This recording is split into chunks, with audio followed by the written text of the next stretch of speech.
Hi there, I'm Machine Pun Kelly, and today I want to talk to you about pre-existing conditions and how the Affordable Care Act resolved one of the biggest issues with our healthcare system.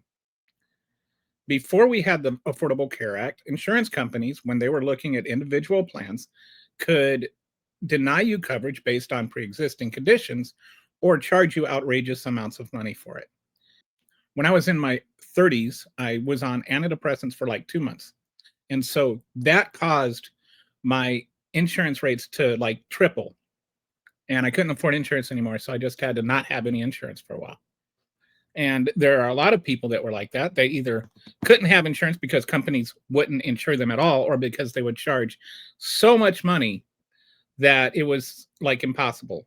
All they wanted to do was insure people that would never need healthcare coverage, which kind of defeats the purpose of healthcare insurance. So I'm just going to read through you some facts that I looked up, and uh, just going to scroll back up here. There were 12.6 million non-elderly adults denied coverage outright, and then 36% of individual applicants were denied upcharged or had exclusions. So even once I was able to get insurance, I still had an exclusion for suicide because I was on antidepressants for 2 months, and they still charged me a bunch of money.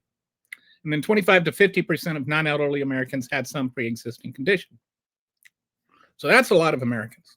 Some of the things, make sense, but some of them are just so common that, you need health insurance: diabetes, asthma, heart disease, cancer history, depression, anxiety, pregnancy, believe it or not, the C-section history, arthritis, high blood pressure, sleep apnea, even acne in some cases. Were all considered pre-existing conditions, and you could be denied coverage or charged exorbitant amounts of money to gain insurance if you had an individual plan. So the financial impact on those who could get coverage was premiums were 2 to 10 times higher. People with conditions faced dramatically increased costs compared to healthy individuals.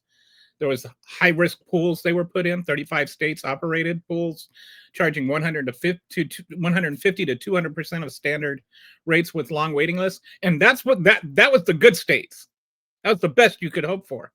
And then they had conditions exclusions. Even with accepted specific conditions, were often excluded from coverage, and job lock.